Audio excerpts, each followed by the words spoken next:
What's up YouTube? This is the Half-Ass Crew and we are your hosts, the Hakman. Today we have a 2021 Mazda GT Turbo.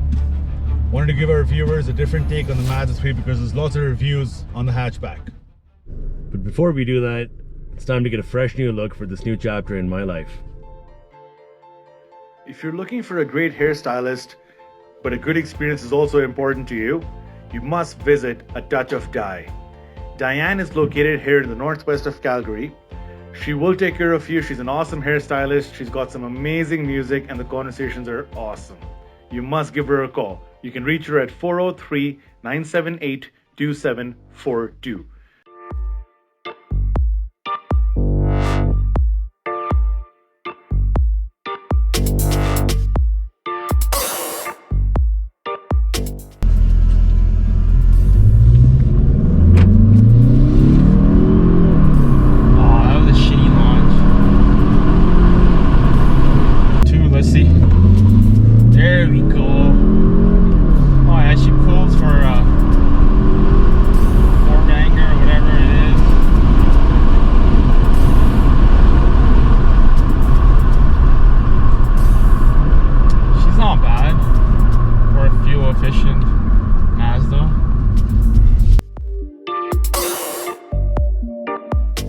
So the GT Turbo has a 2.5 liter turbo 4-cylinder engine, correct? That's right. Yeah, 4 cylinders, 227 horsepower and 310 feet of torque on regular gas. On regular gas, goes up to 250 and 320 on with premium. 91 or 93 octane. Yeah. Aesthetically, what differentiates the turbo model from the non-turbo models is it'll have black mirror caps and big 18-inch black gloss rims. And there's a turbo badge on the back of the hatch now as well, if that doesn't do it for you. Take a look at that thing go. Jeez. Oh, that's a fun pull. And now we move into our performance segment. What it feels like in a few different situations. Pushing the car to a certain extent, trying to drive soft for a certain extent, handling and so forth. Good old Alberta guys again. Try to show you how we feel inside it. First off, right now camera's probably shaking, maybe not because of all that stabilization softwares, but going over some pretty rough gravel. Yeah, we're going like noise. 40 kilometers. What do you think about the road noise? This is GoPro audio right there. Yeah. I think not it's much noise in the car. like feels quiet in here. I would expect to hear that gravel hitting the bottom of my car right now. Yeah. And I don't hear that. Few in the back, maybe one or here. Yeah. And we're going roughly like 45-ish. Like I guess average like 40 kilometers an hour on gravel. Yeah. Good response. That's okay. There's nothing wrong with what just happened over there. Picks speed up quite nicely. The transmission shifts down quite nicely.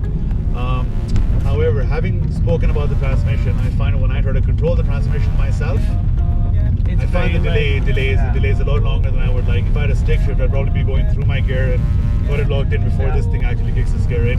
A little disappointing. And that's, I think you were talking about the dual clutch transmissions from the other other competitors. Although again, like we're not expecting Mazda to have dual clutch in here, but I just find like if you have a manual mode, it should be a little crispier, you know what I mean? Yeah. And another thing I noticed was the exhaust note. It's a little lacking. Like, exhaust note, I'm pretty sure they've dampened it down on purpose just so that car can wear a few different hats and a few different people can enjoy it without being one type of a vehicle. Yeah, but one thing I did enjoy when Hakman was launching it, brings back memories of cars from the 90s. The brake boost is pretty strong for a car that does not have launch mode.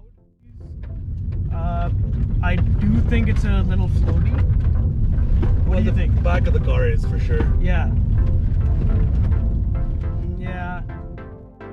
Mazda 3 and the suspension in the back is massive. It's a 5-point multi-spoke, multi-link suspension in the back, and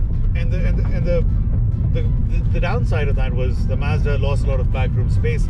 So they said they're going to do a torsion beam to improve backroom space, and their torsion beam is going to do just the same thing. But at the end of the day, a torsion beam just cannot do what a multi-headlic suspension can do. Yeah. There's no two ways about it. And I they don't haven't think even increased it. Exactly. It doesn't seem like the there's legroom a lot of space hasn't space, increased as much. The cargo looks a little larger, but Yeah. the legroom really hasn't improved that much. I'm not sure what they gained by doing that. Maybe it was just a price reduction. Try to keep the car under $40,000 and give you all of this, and Yeah. it's a lot. And trust me, that's a lot of stuff in this car to enjoy. So maybe they cut costs with certain things like those, thinking people wouldn't affect their drive as. So going into our next segment for the 5 things that we like about the Mazda 3 Turbo. More so the 5 things that I like. I'm going to see if you like them too. First off, look at the seat controls and see where they are. Yeah, they're right here. I can see them while I'm sitting as a driver. They're not I don't on your have to side, look for they're not them. I don't underneath. have to hunt for them in other cars. Absolutely. At night especially, because they light up. Very easy I to like find them, that. very easy to hit them. Yeah. Not a lot of cars have been doing it that way. I do like how they've changed the way they're doing that. Yeah. The next thing that I kind of like a lot is the climate control. It's the most minimum amount of buttons I've ever seen on a climate control. Whether that's a good thing or not, that's for you to decide. But Leave lots us a of comment in the comment section. yeah, let us know what you think. But lots of buttons, the redundancy is gone. The same button will make multiple operations. That's all you need as a driver, especially when you're going on the highway. Right? Absolutely, minimal distractions. Yeah. Minimum fuss when you're trying to operate the vehicle. The one that I know liked when you were driving this for the last little bit was the steering wheel and the steering wheel controls. Man, I can't tell you how much I love this thing. It is, honestly, it's a premium feel on it. Yeah. It just feels right.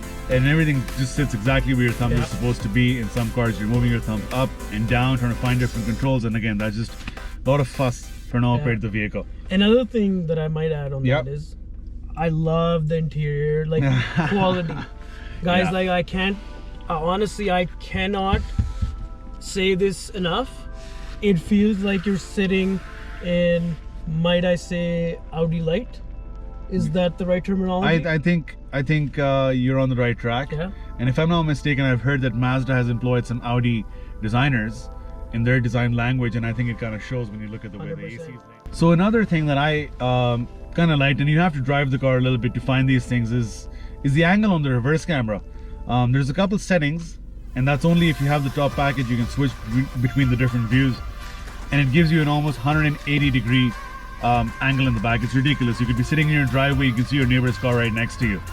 I thought that was pretty surprising as It well. was. I 100% agree on that, because if you live in an area with small kids in a playground, you can see like 3 houses down on each side, Yeah. kind of thing, right? Another thing I really like about this specific Mazda is the control layout for entertainment.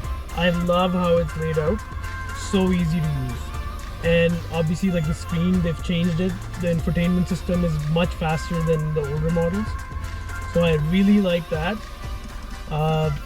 What are your thoughts on that? I do agree with you on some parts. I mean, I'm just turning this wheel right now, and the clicks and the feedback through the wheel, and the buttons are nice and large and they feel good to press. It is very nice to use, but I'm not sure if it's nice to use if you don't know how to use it. So me sitting here as a passenger, I can't touch the screen, and unless I know how to operate your rotary dial, I can't really even change the song for you right now. Valid point. Kind of defeats the purpose of being a passenger. So let's take that and segue into our next segment, the 5 things we don't like about the Mazda 3. Oh, I didn't want to get into that, but yeah, let's do it, man. So yeah, I'm going to talk about those audio controls. Pretty tough for the passenger to know how to go through music. It defeats the purpose of your passenger being your DJ and your navigator, you know, if you don't know how to. That's use the exactly what controls. it is. Have you actually noticed the sunroof on this? I did not notice it because it's very small. It's hard to notice. It is one of the smallest Yeah. sunroofs I've seen in a car. And when you're trying to push a product as high end as what Mazda's trying to do here, I expected more. Oh yeah, come With on, my Mazda, give us like a moonroof, man. Like this car is so good, like it feels premium, but you need to work on this, I guess. Just a little bit more for sure. Yeah. Let me see what my next point is. So, I mean, apart from the sunroof, another thing that I don't enjoy about the vehicle is all that wasted space near the transmission area. So all this space here, all that space over there, and then the cup holders are pushed Sorry, so. good old Alberta. people saying hi to you. Whatever. Sorry about that. No, but the cup holder is so far forward. I was trying to put an extra large Wendy's Coke in there, and I almost had to tip the glass over, or the cup over, just to be able to get it in. And that was kind of scary because I got electronics just in front of it. So Yeah, wasn't really pleased with that.